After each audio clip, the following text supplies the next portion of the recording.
Hey everyone, J7Jace here, bringing you my Chapter 4 builds and tips video.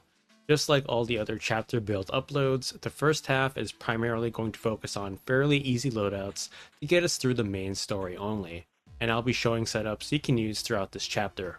So nearly everything you see isn't going to be that grind intensive. But in the third section, I'll be showing a few other things that aren't quite as effective, but can still work. Now, a lot of the previous builds I showed in my other videos can help you greatly, like the ninja with Brawler, Black Mage with Iaido, and of course, a dual wield monk. All you gotta virtually do is buy some of the new items from the shops when they are available, and to learn some of the other Iaido abilities like Muramasa, and you'll be set. Just follow the loadouts you see on the screen for these generics, and you'll be good to go. Get that bravery to 97 on these characters and lower your fate stat. You can easily do this with Steel from Ramza and Luso, and to lower your faith, use Enlighten from the Order. Get that Shida Hadori reaction ability from the Samurai, and over 90% of all your encounters will heavily be in your favor. Although, in some battles, you may want Mana Shield and Mana Font instead, nullify damage that works around Shida Hadori.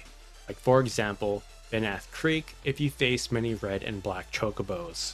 For the Brawler Ninja, it's going to be virtually identical to the loadouts in Chapter 3. Just make sure you get that faith low on them as they are a bit fragile, and you may want to sub out Headband or Thief's Cap later on into the chapter, and move plus 2 or move plus 3 or teleport on certain maps. If you hate using your fists, you can always put attack boost on and get the best ninja swords from the shops. Spellbinders are best, and you can purchase these as soon as Chapter 4 hits, and you'll be pretty good. This build may run into some trouble versus things with cloaks and shields, but its damage is just so great, and ninjas are fast and mobile. Make sure some of your other characters can revive just in case though. Monks are still viable even though they aren't as fast, mobile, and in most cases can't equip anything in their head slot unless you're a female. But dual wield on them is a great support ability. Just beware that martial arts vertical range isn't so versatile on maps that aren't flat, so you can run into some problems with revive and their other abilities. Why I love having items as a secondary on many characters, but Fundaments with focus is extremely good to boost your damage. If you don't want to use dual wield and want to do some cool long ranged attacks with Earth Slash or Shockwave, give them Gaia Gear and Bracer. Then equip attack boost for your support ability. I still recommend dual wield or even to use concentration on a monk though. Now if you want to steal with the monk, they actually make the best thieves, because Brawler, which they have built in, will increase that percentage, and you can also equip attack boost, which will further increase your chances with steal. So here is a steal build that can work and do very well. And I do recommend stealing Meliadoul's Defender and Chantage, and if you're on the PS1 version, Elmdor's gear as well. I'll have a more specific guide on stealing in the future, so be on the lookout for that. The last generic I do recommend most is Black Mages with Iaido. It is destructive and can take out groups of enemies, and they can also heal very well with Murasame. Just make sure to equip them with Magic Attack plus gear, Arcane Strength, and to make sure they can survive, so use reaction abilities like Mana Shield or Shida Hadori. Then learn Muramasa and Kiku Ichimonji, and you can finish off enemies in one hit in most cases. Just make sure to switch your movement abilities on certain maps to teleport, so you can close the distance between you and enemies faster. If you did some grinding, Arithmetics combined with Holy as a secondary is game breaking too. Just make sure you have something that can nullify or absorb the damage of Holy on yourself and party members. Chameleon Robes being the best example. Excaliburs, or having low faith, or having Mana Shield can do the trick in nullifying damage. These builds can also work on Ramza too, but if you want to use his Squire, it's also strong, especially with his new ability, Shout or Scream. It increases virtually all his stats besides faith, so do this a few times in battle and you'll be more than set. Ramza can now equip Night Swords too, so if you're able to poach a defender from an Elder Treant, or if you stole it from Meliadoul, it can be a great option for Ramza to use in combat as well. Ramza can also equip heavy armor, but I found clothing and hats to be more useful as they provide other stats and benefits over the slightly higher HP, but play how you want. For his abilities, many things can work from Iaido, or if you grind it a lot, Arithmetics or Darkness, then use Shida Hadori or Mana Shield, Attack Boost, Arcane Strength, Dual Wield or Concentration can work fine for your support, and finally, for your movement abilities, Move plus 3, Mana Font, or Teleport. He's definitely one of the more flexible characters in the game, and you should make him strong in my opinion, but do what you want with Ramza, as there isn't going to be any more 1 versus 1 duels, and everything will be squad based, so I wouldn't worry too much. For our lovely Holy Knight, having her stay as a Geomancer with the physical attack gear is still best for early and mid chapter 4, but if you want her back as a Holy Knight, Defender is great on her, especially if you're on the PS1 and can duplicate weapons. Later into chapter 4 though, Excalibur is fantastic with the crystal armor set, and if you stole the Chantage from Meliadoul, it's an excellent accessory so she can virtually never die to damage. And if playing on the War of the Lions and if you have a lot of money, along with Mustadio, Alicia, and Labian still in your party, you can get the best accessory in the game, Tainer Rouge. It gives Protect, Chill, Haste, boosts Holy, and gives 3 to your MA and PA, but it's sadly only for ladies. This can be done as soon as chapter 4 hits, just make sure you land on a city when it's Cancer 1, so when you're in the month of Gemini, be on the lookout. I have a video guide in the description, so check that out for specific details if you want. If you want to use Agrias as a magic user, she makes an awesome caster for Arithmetics and Holy, as her magic attack is quite solid. This build I'm showing you can vary, as you can use Excalibur for one loadout, as there's no Tainer Rouge on the PS1. For my War of the Lions players, take advantage and make use of Tainer Rouge for this second loadout. Just make sure you keep her faith stat high, don't go above 94 or else she'll leave the party forever, then give her Arcane Strength. This loadout you see here is one of the strongest hybrid arithmetician builds in game. Now if you're on War of the Lions, these two exclusive characters can be really strong. Luso is pretty much a Ramza clone, but he has passive Poach. His magic attack stat is slightly weaker than Ramza though, so make him a physical attacker in my opinion, and give him Knight Swords or get the best swords you can buy at the shops, so Ice Brand and later Rune Blade. Go with the best clothing when possible and give him Bracer. He can be a force and is also another character you can use to help increase the bravery of your other party members. Slap items on him for his secondary, auto potion for reaction, concentration for support, and move plus 1 or teleport and you'll be good to go. Balthier the Sky Pirate is one of the most insane characters in the game. He is essentially like Mustadio but on steroids, as he is more mobile, can steal, is the fastest like ninjas, and has more equipment options. You can recruit him after the fight with Meliadoul by reading the Rash of Thefts rumor and by going to Dorter and reading A Call for Guards. He comes with Raz Aljathai and Mirage Vest, which are amazing and one of a kind in the single player.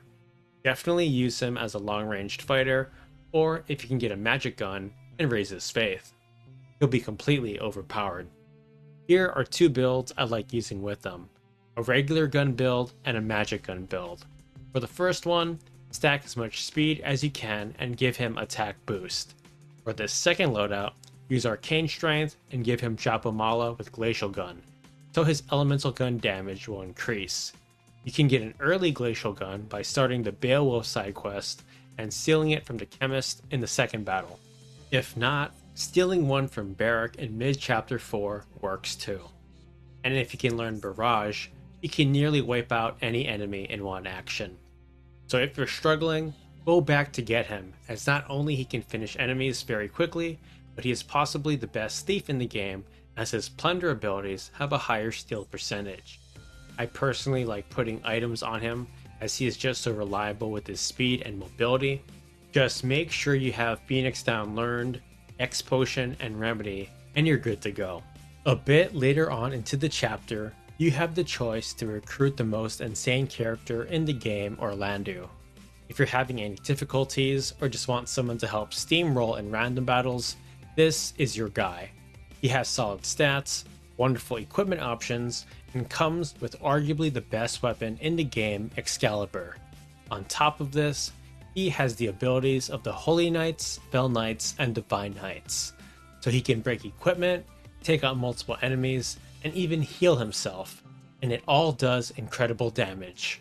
A very fast and effective build on him is to give him Headband, Power Garb, and to increase his bravery. If you want to grind him out a bit more, you can use items as your secondary, grab Auto Potion, give him attack boost, and move +2, and you'll have a walking powerhouse. Later, when Thieves' Caps are available, it is also another great equipment item as it will grant him more speed. If your goal is to just get through the main story or to have a more relaxed time, he is for you. Although not quite as destructive, Meliadoul is another very good character that often gets left out because she joins near the end. If playing on War of the Lions, her Unyielding Blade, aka Mighty Sword, now works on monsters. She's very similar to Orlandeau, so give her Power Garb, increase that bravery, buy a bracer, and she'll be set. She comes with Save the Queen, which has 18 attack power and auto protect, making it one of the best weapons you can easily get. Every character, job, and build I just mentioned are among the strongest and most efficient ways to tackle the main story or annoying random battles rather quickly. But I'll be covering other viable jobs and characters after a few tips that can help you out in your playthrough of Chapter 4. When facing Divine Knights like Meliadoul, Lofri, or Fulmarv, I highly recommend Safeguard or Maintenance as your support ability, as this will nullify their unique skill set. Their abilities not only break your equipment, but also do great damage. You can actually start the main side quests like recruiting Beowulf as soon as Chapter 4 starts. Just head to GOG to get started, but hopefully you kept Mustadio in your party as he is a requirement. Just make sure you read the dialogue slowly in the Beowulf cutscene and hit the second option, or else the side quest is gone forever. If you want to run a virtually near invincible female party group that can break the game early, entice the pig at Golden Coal City in the Beowulf side quest, or the one at Finath Creek. Wait till it lays eggs for swines, and for the swines to lay eggs for wild boars. I'm aware you can start doing this in Chapter 3, but here is your other early opportunity in Chapter 4.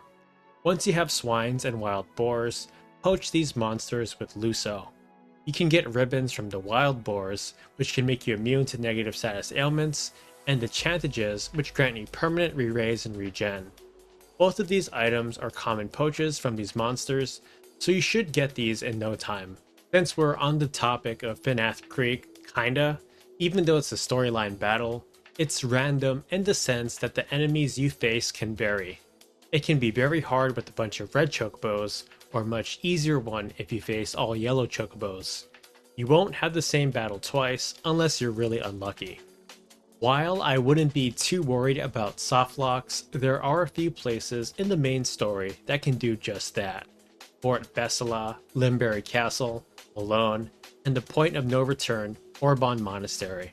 So I do recommend another save file or not writing over your main save file, especially when entering Orban, as this is the final destination.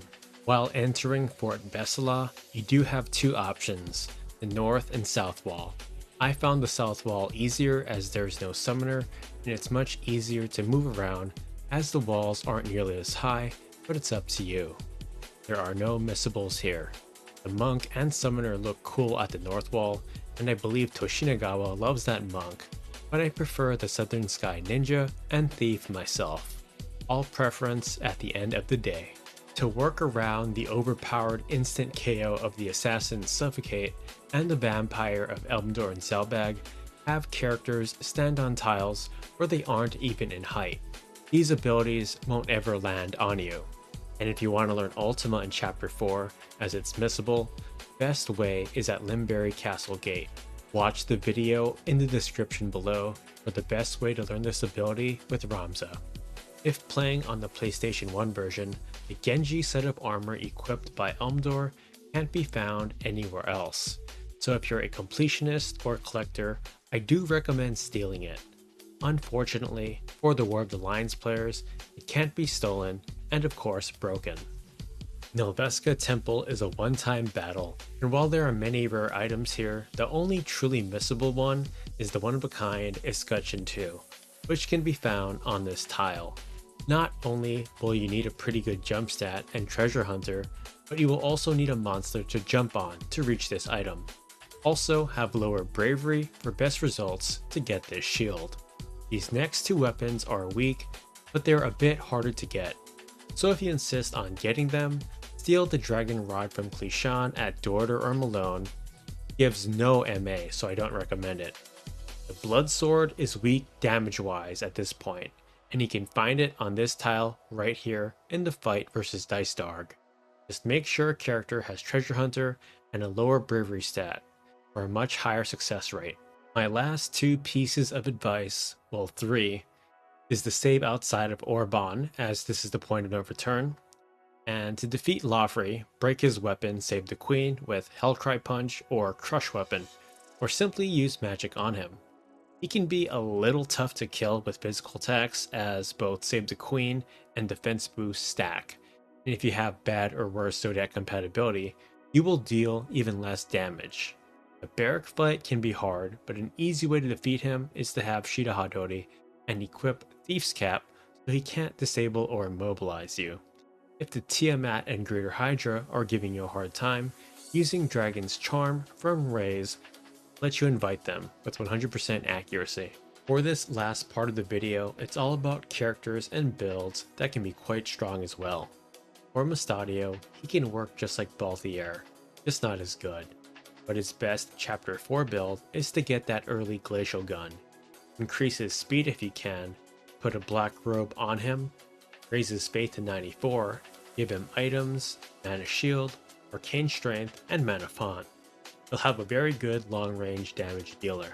For Beowulf, he's amazing. He just requires some time to raise his bravery and faith quite a bit, as his Spellblade's success is largely determined by his own faith stat. Learn his break ability and drain, and he can do very well in random battles as well as versus bosses. Drain's damage is nuts versus things like the Lucavi demons. His abilities do require a sword or knight sword to be equipped though, so make sure you have one of these weapons on. I also like having a robe on him, as Spellblade does cost MP. And then buy him the best helm, shield, and sword. And for his accessory, I do like Germanist boots for movement, or speed shoes for extra speed. You'll do really well. And for his abilities, items always works, Auto Potion, Dragon Heart, or Shida Hadori for your reaction ability. For your support, I do like half MP ideally, as it will reduce the cost of his Spellblade by half, but the easy way is to get Safeguard or Attack Boost. And finally, move +1 or 2 and teleport. Now I don't recommend Rapha and Marach really, but if you want to use them, there are actually quite a few ways you could set up their builds, from having them stay in their base jobs, switching them to things like mages for better MA, but I'll show you what I like using.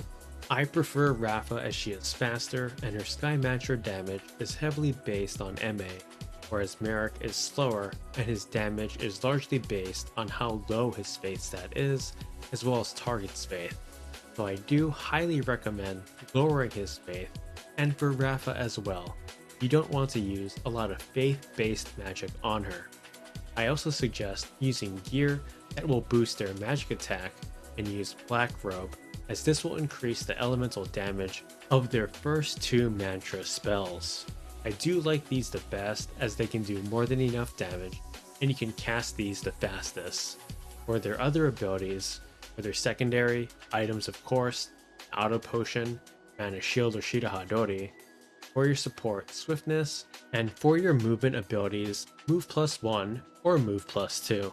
If you can get Raise in her human form, she can be deadly.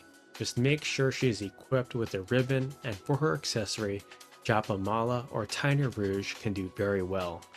Holy Breath is like Rapha and Marach's mantra skills, but it's instant, so you could go pure on Dragonkin. For her secondary, many things can work, from items, Iaido, arithmetics, or even geomancy. Her stats are wonderful. so play how you want. For her reaction ability, Auto Potion is the easy one, but Dragon Heart, Shida Hadori, and Mana Shield all work well. For her support, I like Arcane Strength best because I'm a fan of her breath attacks, but attack boost can work. And lastly, I like Move Plus 2 for her movement ability. Now for the last of the unique characters, Cloud Strife. You can actually unlock him a bit earlier in War of the Lions. I love Cloud and even have the Playarts Kai figure of him, but I still can't recommend him in this game. But if you insist, Materia Blade for his weapon, as he needs this to use Limit. Give him a Thief's Cap, Black Garb, and Speed Shoes. For his abilities, items as his secondary, Auto Potion or Shida Hadori for his reaction ability, Swiftness for support, and Move Plus 2. You mostly want to use Finishing Touch, but Clim Hazard can be strong versus the Lucavi. I still can't recommend Cloud though, as he's just slow, and it'll take a lot of time to grind with him and to get these abilities. Other generic units that can be solid is of course the Chemist. A magic gun build can turn them into deadly long-range characters, and as usual, increase their faith stat and put on arcane strength. But since they can't equip robes like Mustadio and Balthier, put Japa Mala to increase your elemental gun damage. Arts of War for their secondary to attempt to reduce stats or break enemy equipment, Mana Shield for your reaction, and Mana Font for your movement ability. You got a character that can attack from afar and can heal and revive. If you love using Jump from the Dragoon, here are two setups. You could always use a base Dragoon, although I don't like them as they are a bit slow with Jump, as the rate at which you come down is heavily determined by your speed and CT. Just make sure you have horizontal and vertical jump 8 learned, but equip Obelisk! Or if you can get the Javelin 2 from the Noveska Temple, that is best. Then equip a crystal set of armor, items, Dragon Heart, attack boost or concentration, and move plus 2. But ideally, use a ninja as they have superior speed, and then put on items that will increase your speed if possible. So later into chapter 4, buy that Thief's Cap. Then equip Mirage Vest or Black Garb and Speed Shoes. Then jump for your action ability, Mana Shield, equip Polearms, and Mana Font. You got a near invincible character that can jump fast and hit hard. Now for bards and dancers. With the bard, the best thing in my opinion, just like in chapter 3, would be a party setup with everyone having Mana Shield, and have your bard just stand there and use Seraph's Song. Get him the best equipment that will increase his HP and speed. Give him items as a secondary, Banish for your reaction ability, defense boost for your support, but you could always go the Mana Shield and Mana Font combo. You'll have an awesome support character that is practically invulnerable. For the dancer, that slow dance is still best. If you can get a ribbon enchantage on one, you got an incredibly annoying party member that can decrease enemy speed. But if not, just like the bard, go with items that give the most HP. For your abilities, items, Mana Shield, defense boost, and Mana Font. While they look cool, and I don't like how draw out damage is based on your MA stat, a samurai can still be pretty decent with concentration, double hand, or dual wield. Just get a crystal set of armor, Iku Ichimonji for your weapon, then for the rest of your abilities, items, Shida Hadori, and move plus 2, and you'll be pretty good. Knights can be a lot better here as you have access to knight swords. They do solid damage and can do well at rending enemy stats or breaking equipment. Use 2 defenders, or if you're on the PS1 version, start duplicating Excaliburs and save the queens. And you got a good melee character. Use items as your secondary, Shida Hadori for your reaction or auto potion, then dual wield, and of course, move plus 2. Geomancers can be quite good in chapter 4 too. Just stack as much magic attack and physical attack, so equip Rune Blade, Aegis Shield, Lambent Hat, Power Garb, and Mage Power Glove or Bracer. Then items or Iaido, Mana Shield, arcane strength, and lastly, mana font. It isn't the best damage wise, but with this loadout, you will virtually never die. Last but not least, other magic users can work well with Iaido and Arithmetics as well, although they aren't as effective as black mages in my opinion due to having less MA while in their job. Just make sure to have high faith, MA boosting gear, and something to nullify or to absorb wholly on your other party members, and you'll be good to go. I hope you all enjoyed this video on more efficient and optimal builds that can help you out in Chapter 4, as well as some other tips.